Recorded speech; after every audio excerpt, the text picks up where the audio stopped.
The Physician's Tale. Livy has handed down a tale to us about a knight surnamed Virginius. He was a man of honorable birth, rich, well befriended, and of sterling worth. This knight had had a daughter by his wife. There were no other children in his life. Of an exceeding loveliness was she. Above all others that a man might see, nature had shown a sovereign diligence in forming her to such an excellence, as if she wished to say, Look, I am nature, and this is how I form and paint a creature. When so I choose who dares a counterfeit, no, not Pygmalion, though he forge and beat, color and carve, forever I maintain that Zeusis or Apollos would work in vain to color or to carve, to forge or beat, if they presumed to make a counterfeit. For he that is the maker principal appointed me his vicar general, to fashion creatures all that ever were, and paint them as I please. For in my care lies all that's under moon, and wax or wane, I form them all, I do not work for gain. My lord and I are leagued in close accord. I made her for the worship of my lord, and so I do with all my other creatures, whatever be their color or their features. This was, I think, what nature meant to say. The maiden was 14, on whose array nature had spent her care with such delight, for just as she can paint a lily white, redden a rose, and teach it to unfurl her petals, so she touched this noble girl. Ere she was born, her limbs so lissom, she had touched with color where they ought to be. Phobos, her mass of tresses with a gleam, had dyed and burnished from his golden stream. And if her beauty was beyond compare, her virtue was 1,000 times more rare. There lacked no quality in her to move the praises sober wisdom would approve. Chaste of her body and soul was she, and so she flowered in her virginity, with all humility and abstinence, in temperance and patient innocence, with modesty of bearing and of dress, and showed in speech a modesty no less, though I dare say as wise as Pallas she was simple in her words and womanly. She used no fancy terms in affection of learning, but according to her station she spoke in all and everything she said. She showed that she was good and gently bred. Shamefast was she in maiden shamefastness, and constant in her heart she was express, in conquering sloth to fill the busy hour. Over her mouth had never Bacchus power, for wine and youth swell Venus and desire, much as when oil is cast upon the fire. Indeed, her native goodness unconstrained so prompted her that she had often feigned some sickness to escape from company where there was likelihood of ribaldry. As well there may be junketings and dances are good occasions for lascivious glances. Such things as these may soon too easily make a child bold and ripe, as one can see. That's very dangerous, and long has been, for all too soon she learns to play the queen, and show how bold she is when she's a wife. And all you ladies in that middle life are put in charge of younger gentlefolk. I pray do not think I speak as to provoke your anger. Think that your appointment springs from either one or other of two things, either that you were chaste and did not fail to guard your honor, or that you were frail, and therefore, knowing well the ancient dance, you have forsaken your intemperance forever. Teach them then for Jesus' sake, and never slacken. Virtue is at stake, just as a poacher who forsakes his crimes and leaves his trade in villainy betimes makes the best gamekeeper. He's just the man to keep you your charge. If you will, you can. Never belittle or connive at vice, lest you should pay damnation as the price. For those who do are traitors, never doubt it, and so give heed to what I say about it. Top of all treasons, sovereign pestilence, is the betrayal done on innocence. You fathers and you mothers, let me add, however, Many children you have had, yours is the duty of their supervision as long as they are bound by your decision. Beware lest the example you present, or your neglect in giving chastisement, cause them to perish. Otherwise, I fear, if they should do so, you will pay it dear. Shepherds too soft, who let their duty sleep, encourage wolves to tear the lambs and sheep. One parable's enough, you understand. Let me return to what I had in hand.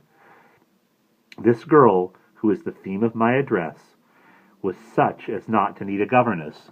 The way she lived, if other girls would look, could teach them more of goodness than a book. In all that should concern a virtuous mind, she was so prudent. In all that should concern a virtuous maid, she was so prudent, bountiful, and staid, and common fame was eager to confess her matchless beauty and her kindliness. Lovers of virtue praised her and gave proof of her deserts. Through envy stood aloof. Of her deserts, though envy stood aloof, envy that glowers at favor like a thief, and gloats to see another come to grief. A phrase that St. Augustine noted down. This girl one morning went into town toward the temple with her mother too, as one may see a girl will often do. Now at that time there was a judge in charge over the city and the land at large, and so it happened that he cast his eye upon this girl as she was passing by, and narrowly appraised her.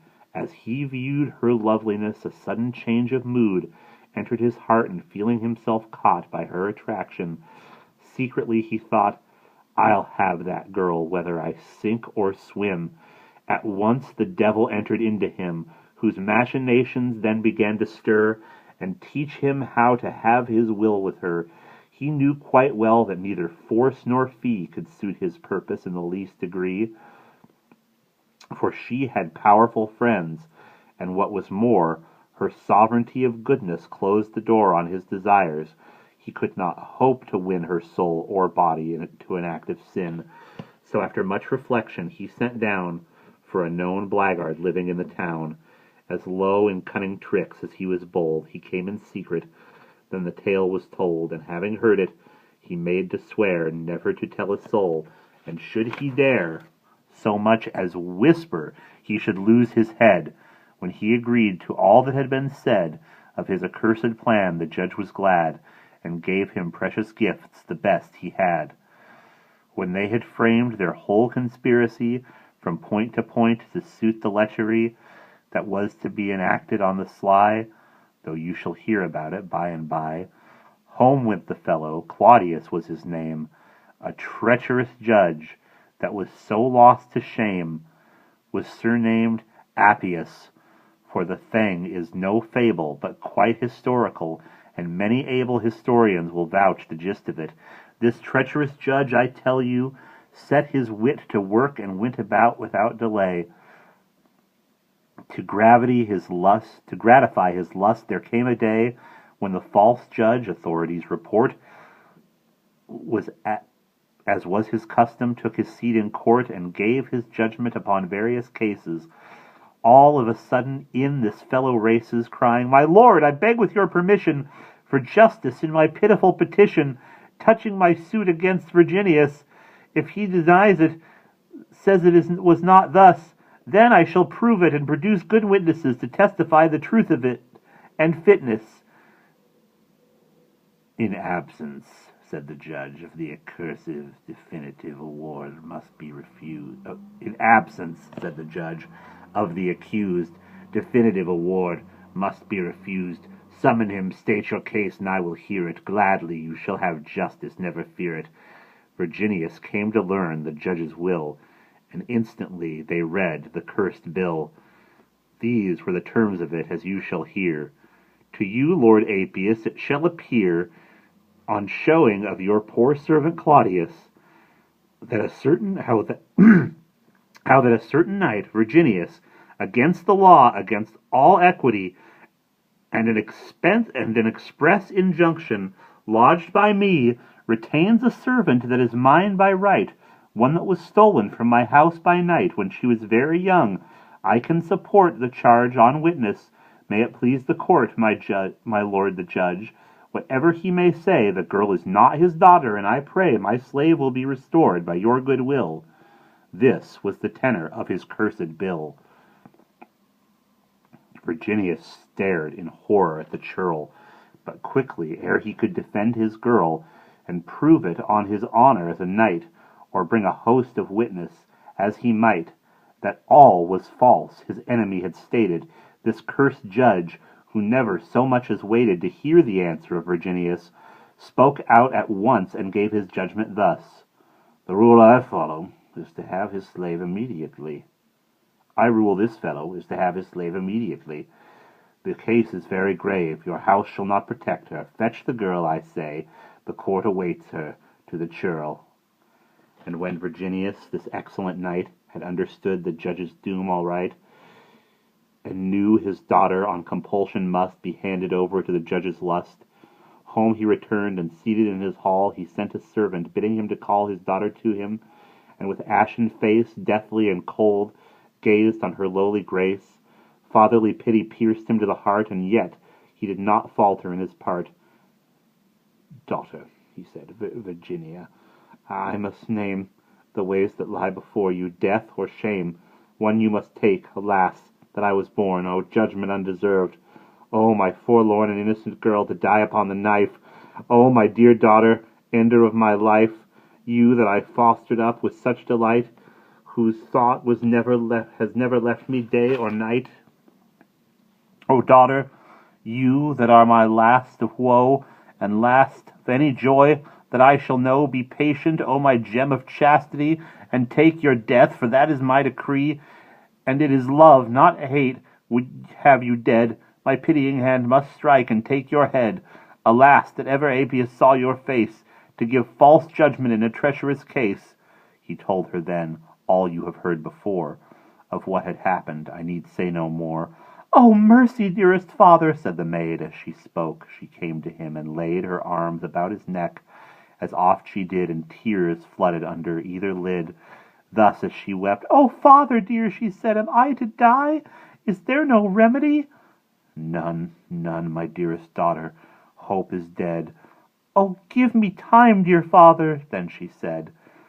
Let me lament my death a little space. For Geoffrey gave his daughter so much grace as to allow her time to sorrow in before he slew her. She had done no sin, God knows, but ran the first among them all to welcome him in solemn festival. And on the word she fell into a swoon, and when her faintness passed, she rose as soon, and thus addressed her father unafraid: "Blessed be God that I shall die a maid. I take my death rather than take my shame. So do your will upon me, in God's name."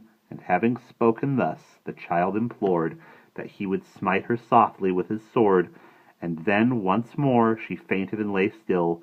Her father, sorrowful in heart and will, smote off her head, and took it by the hair, sought out the judge, and gave it to him there, sitting in judgment in the open court. When he beheld it, Livy makes report, he rose and gave the order to his men to take the knight and hang him, there and then. 1,000 men came surging from the city, thrusting their way into the court in pity, and hope to save the knight. The news had flown, the treacherous iniquity was known, for there had been suspicion of the thing, bred from the way the churl had sought to bring his charge against the knight with the consent of Apius. They knew his lecherous bent, and so it was. The people had arisen. They took that judge and cast him into prison, and there he slew himself. And Claudius, him that was the instrument of Apius, they took and would have hanged upon a tree, but Virginius, in clemency, begged for his exile. They could scarce refuse, else he would certainly have got his dues.